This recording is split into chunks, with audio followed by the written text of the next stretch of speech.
cahaya dalam kata. Public speaking jadi senjata. Cerita hidup tumbuh makna. Dalam diri ada niat yang jernih. Suara tumbuh dari hati yang bersih. Tak sambar sinar kita yang berkarya. Suara berbicara, hati yang menjawabnya. Cerita mengalir, jiwa ikut bernyawa.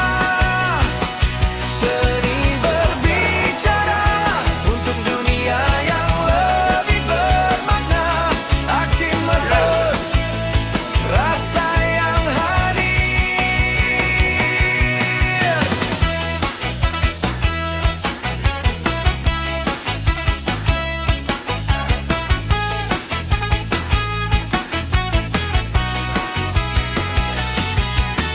Gerak dan suara saling mengadir. Emosi jujur jadi lentera.